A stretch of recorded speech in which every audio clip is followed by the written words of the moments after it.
बिस्मिल्लाहिर्रहमानिर्रहीम। Week 3 lecture 5।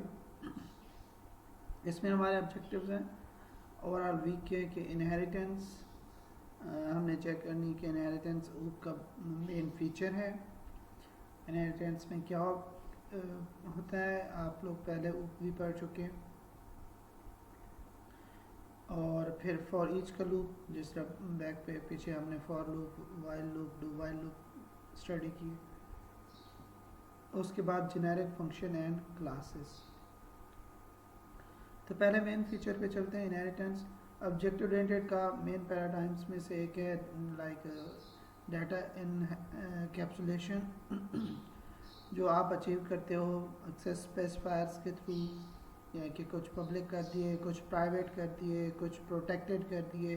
तो इस तरह आप डाटा को इनकैप्सुलेट कर लेते हैं और आउटर एक्सेस से बचा देते हैं। तो ये डाटा हाइडिंग या इनकैप्सुलेशन है, one of the main feature. And other feature is inheritance.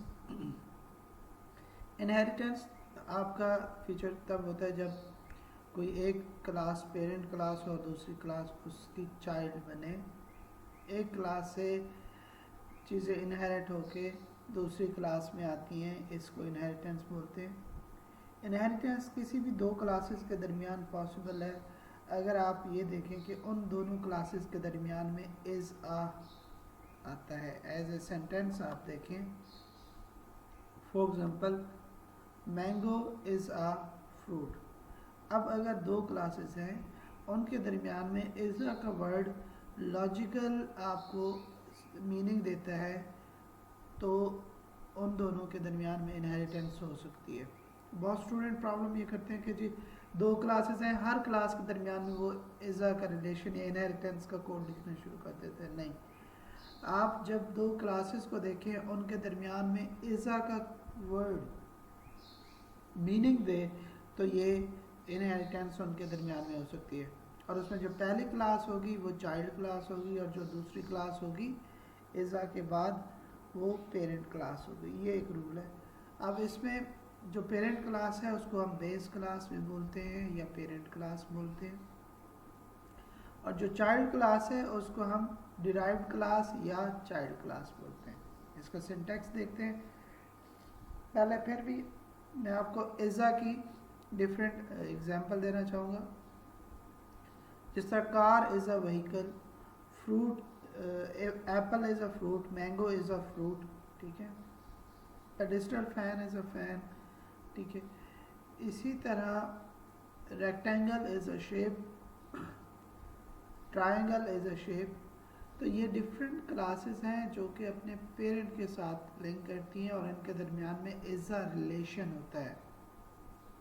जब दो क्लासेस के दरमियान इज़ा का वर्ड मीनिंग देता है, दैट्स अ इज़ा रिलेशन। जहाँ इज़ा रिलेशन है वहाँ पे इनहेरिटेंस होती है। और जहाँ पे ये इज़ा नहीं है, for example student is a parent, नहीं, स्टूडेंट इज़ अ टीचर, नहीं, यहाँ पे ये लॉजिकल नहीं है। Student is a person, yes, student भी पर्सन होता है। टीचर इज़ अ पर्सन, ठीक है। या teacher is a employee, manager is a employee, यहाँ पे yes, but student is a teacher नहीं। तो ऐसी क्लासेस जहाँ पे इज़ अ मीनिंग नहीं दे वहाँ पे आप इनहेरिटेंस नहीं करेंगे, जहाँ पे ये मीनिंग दे वहाँ पे आप इनहेरिटेंस कर सकते हैं। इसका सिंटैक्स सिंपल ये है कि आपकी ये क्लास है, फॉर एग्जांपल कोई भी क्लास,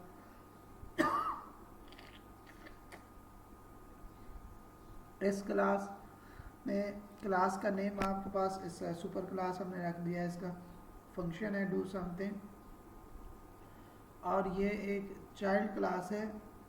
ये कैसे पेरेंट क्लास से इनहेरिट होती है ये हम देखते हैं कि इसका सिंटैक्स सिंपल ये है कि क्लास, चाइल्ड क्लास या सब क्लास, कॉलन, ये जो कॉलन है इसके बाद फिर पेरेंट क्लास का नाम दे देते हैं जो पेरेंट क्लास है। तो ये क्लास इस क्लास से इनहेरिट हो जाती है, ठीक है। ये डिराइव्ड क्लास बन जाती है, चाइल्ड क्लास बन जाती है, और ये पेरेंट। जब आप ये सिंटैक्स लिखते हो तो ये वाली क्लास पेरेंट बन जाती है और ये चाइल्ड बन जाती है। दूसरा आप ये देखेंगे कि डू समथिंग हमारा एक फंक्शन है जो पेरेंट क्लास में है और वही हम अगर चाइल्ड क्लास में भी लिखते हैं तो एक तो ये कि इसको आप ओवर राइडिंग कहते हैं। आप ओवरलोडिंग पढ़ चुके हैं पिछले एग्जाम्पल में, पिछले लेक्चर्स में। ओवरलोडिंग का मकसद ये होता है कि with in a same scope एक ही क्लास के अंदर या एक ही प्रोग्राम, अगर आप ऑब्जेक्ट ओरिएंटेड की बात कर रहे हैं तो फिर एक ही क्लास के अंदर सॉरी एक ही क्लास के अंदर एक ही फंक्शन जिसका नेम सेम है बट पैरामीटर्स डिफरेंट है, वो ओवरलोडिंग कहलाता है। कंस्ट्रक्टर कैन बी ओवरलोड, ठीक है, वो भी फंक्शन है पर एक default constructor, parameterised constructor, copy constructor, तो वो भी ओवरलोडिंग है। बट एक फंक्शन जो पेरेंट क्लास का हो और चाइल्ड क्लास में वैसे इनहेरिट होके अवेलेबल होता है, लेकिन अगर चाइल्ड क्लास उसको दोबारा लिखती है तो उसको ओवर राइडिंग बोलते हैं। क्या बोलते हैं? ओवर राइडिंग के फंक्शन ओवर राइड हुआ है। सी शार्प के अंदर हम जो पेरेंट क्लास का फंक्शन है उसको वर्चुअल फंक्शन बनाते हैं, तो इसका मकसद है चाइल्ड क्लास उसको ओवरराइड करेगी। तो इसके लिए वर्चुअल का कीवर्ड यूज़ होता है वॉइड से पहले। पब्लिक वर्चुअल वॉइड और जो भी फंक्शन का नाम है कर्ली ब्रैकेट ओपन क्लोज और फंक्शन का कोड यहाँ पे आएगा। उसके बाद जो चाइल्ड क्लास है जब वो फंक्शन वही लिखती है तो उससे पहले वो ओवरराइड का कीवर्ड यूज़ करती है कि ये मैं पेरेंट का फंक्शन ओवरराइड कर रही हूँ, ठीक है। उसके बाद अगर आपने पेरेंट का फंक्शन कॉल करना है, यह भी दो सिंपल फंक्शन होंगे। जब आप चाइल्ड का ऑब्जेक्ट बनाएंगे तो चाइल्ड का फंक्शन कॉल करेंगे तो ये फंक्शन कॉल होगा, पेरेंट का बनाएंगे फंक्शन कॉल करेंगे तो पेरेंट का होगा। लेकिन अगर आप चाहते हो कि नहीं पेरेंट वाली चीज़ें भी परफॉर्म हो प्लस चाइल्ड वाले भी एडिशनल ये काम हो, तो फिर आप पेरेंट के फंक्शन को चाइल्ड फंक्शन में कॉल करते हैं। और उसका तरीका ये होता है, ये बेस का कीवर्ड है। जब आप बेस का कीवर्ड लगाते हैं तो बेस का कीवर्ड यूज होता है फॉर पेरेंट, ठीक है। अब ये जो पेरेंट है, बेस का कीवर्ड डॉट जब आप लिखोगे तो पेरेंट की तमाम चीज़ें जो पब्लिक होंगी या प्रोटेक्टेड होंगी उनको आप यहाँ पे कॉल कर सकते हैं। प्राइवेट हमेशा विद इन अ क्लास होता है, out of the class access नहीं होता। जो कि प्रोटेक्टेड है वो विद इन अ क्लास और अपनी चाइल्ड क्लास में एक्सेसिबल होता है। जो पब्लिक है वो with in a class, child class या कोई दूसरी क्लास या कहीं और एक्सेसिबल होता है।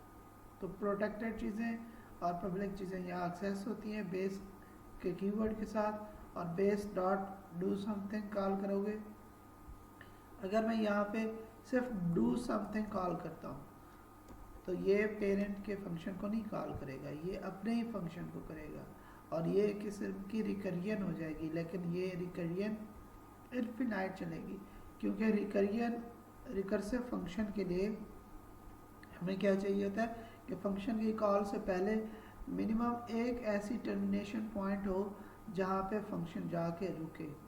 अदरवाइज जिस तरह ये डू समथिंग के अंदर मैंने डू समथिंग फंक्शन कॉल कर लिया है, इसका मकसद है ये इसी को कॉल कर रहा है और ये रिकर्सिव है कि फंक्शन अपनी बॉडी के अंदर अपने आप को कॉल करे और इससे पहले कोई टर्मिनेशन पॉइंट नहीं है, तो ये इनफिनाइट रिकर्सिव बन जाएगा।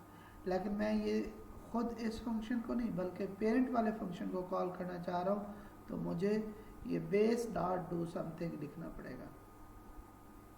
आपको याद होगा कि क्लास में हमने इसके अलावा कंस्ट्रक्टर भी डिस्कस किए थे कि कंस्ट्रक्टर जब आप चाइल्ड क्लास का ऑब्जेक्ट बनाते हैं तो सबसे पहले जब ऑब्जेक्ट बनता है तो कंस्ट्रक्टर कॉल होता है। डेफिनेटली जिस क्लास का ऑब्जेक्ट बनाया जा रहा है उसी का कंस्ट्रक्टर कॉल होगा, लेकिन वो कंस्ट्रक्टर अपनी बॉडी एग्जीक्यूट नहीं करेगा, वो अपने पेरेंट को कॉल करेगा और उसका भी पेरेंट है तो वो अपने पेरेंट को कॉल करेगा। तो पेरेंट का कंस्ट्रक्टर पहले एग्जीक्यूट होता है, जब वो एग्जीक्यूशन कंप्लीट होती है तो वापस वो चाइल्ड के कंस्ट्रक्टर पे आता है, फिर चाइल्ड का कंस्ट्रक्टर एग्जीक्यूट होता है और फिर जाके ऑब्जेक्ट बनता है। क्योंकि सबसे पहले पेरेंट की चीज़ें इनिशियलाइज करनी होती है और फिर चाइल्ड की। और इसी तरह जब एक चाइल्ड क्लास का ऑब्जेक्ट बनता है उसमें पेरेंट के भी डाटा मेंबर होते हैं और चाइल्ड के भी डाटा मेंबर्स होते हैं। ये नहीं है कि सिर्फ चाइल्ड की चीज़ें होंगी, पेरेंट के भी डाटा मेंबर। हाँ, पेरेंट की चीज़ें इस क्लास के अंदर एक्सेसिबल नहीं है, वो पेरेंट क्लास के थ्रू एक्सेस होंगी, और चाइल्ड के जो डाटा मेंबर हैं वो चाइल्ड के थ्रू ही एक्सेस होंगे। तो ये ऊप के कंसेप्ट थे, इसको हम रिवाइज करना चाह रहे थे कि इसको भी रिकॉल कर लें। अब यहाँ पे दो ऊपर हमने क्लासेस देखी, ये एक हमारी दूसरी क्लास है जिसमें हमने अपनी जो क्लास है उसका ऑब्जेक्ट बनाया है कि सुपर क्लास का ये ऑब्जेक्ट रेफरेंस है जस्ट, और ऑब्जेक्ट जो बन रहा है वो सब क्लास का बन रहा है। आपको पता है कि जो पेरेंट क्लास का रेफरेंस होता है वो चाइल्ड क्लास के ऑब्जेक्ट को रेफर कर सकता है। जिस तरह क्लास में भी एग्जांपल दी थी कि कोई कहता है जी फ्रूट, तो कोई भी फ्रूट को वो फ्रूट का कीवर्ड रेफर कर सकता है। अगर आप एप्पल ले आओ तो भी वो फ्रूट है, नो वन डिनाई। आप बनाना ले आते हो, मैंगो ले आते हो, इट्स गुड। तो पेरेंट का ऑब्जेक्ट जो है जो ऑब्जेक्ट रेफरेंस है वो चाइल्ड के ऑब्जेक्ट को रेफर कर सकता है। और जब आप इसके बाद ऑब्जेक्ट डॉट डू समथिंग करेंगे तो क्या होगा कि चाइल्ड का ही होगा, क्योंकि इसके पास ऑब्जेक्ट चाइल्ड का है, ठीक है। और दूसरा आपने ऊपर वर्चुअल और ओवरराइड लिखा हुआ है।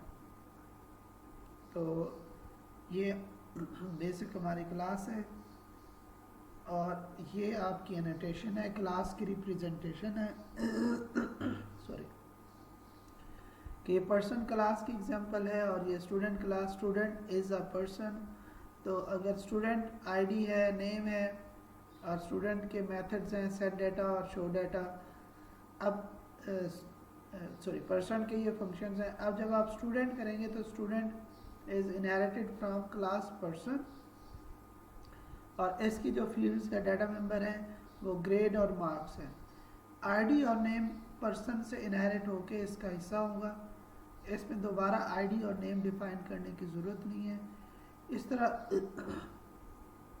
सेट डाटा और शो डाटा इसमें ओवरराइड हुए हुए, ठीक है। ये एग्जांपल है दूसरी, ये इसको हम ऑब्जेक्ट डायग्राम बोलते हैं, आपके विजुअल स्टूडियो भी प्रोड्यूस करता है। और यहाँ पे इसी की एग्जांपल दी गई है कि आप इसको देखते हैं, इसमें ये हमारी एक क्लास है, एक ही नेम स्पेस के अंदर मल्टीपल क्लासेस आप देख सकते हैं। प्रोग्राम के अंदर मेन और स्टूडेंट का ऑब्जेक्ट बनाया गया है S1 डॉट सेट डाटा और S1 डॉट शो डाटा, ये फंक्शन दो कॉल किए गए। यहाँ पे आप देखें तो क्लास पर्सन है, स्ट्रिंग है, नेम और आईडी इंटीजर टाइप की है। इसका वर्चुअल फंक्शन सेट डाटा है, और सेट डाटा के अंदर आप देखें तो क्या हो रहा है कि कंसोल से हम एंटर अ नेम इनपुट लिया, एंटर अ आईडी इनपुट ले ली। फिर एक दूसरा शो डाटा है जिसमें हम एंटर वही नेम और आईडी को डिस्प्ले कर देते हैं। और यहाँ पे क्लास हमारी दूसरी स्टार्ट हो रही है, public class student inherit from person. अब जब आप ये इंस्ट्रक्शन लिखते हो तो ये पेरेंट क्लास है, ये चाइल्ड क्लास है, और इसके सारे जो करैक्टरिस्टिक्स एंड बिहेवियर्स हैं वो इनहेरिट होके इसका हिस्सा बन जाते हैं। हिस्सा होते हैं, बट क्या चीज़ एक्सेस हो सकती है क्या नहीं हो सकती वो इन एक्सेस स्पेसिफायर के ऊपर डिपेंड है, ठीक है।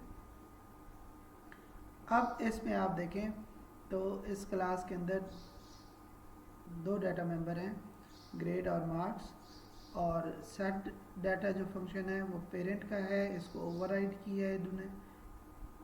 पहले बेस का फंक्शन कॉल किया है सेट डाटा, और फिर enter the marks, enter the grade. इसी तरह शो डाटा में भी पहले पेरेंट का डाटा शो किया है और फिर मार्क्स और ग्रेड शो कर दिए। तो इसको हम परफॉर्म करके देखते हैं अगली वीडियो में। Thank you.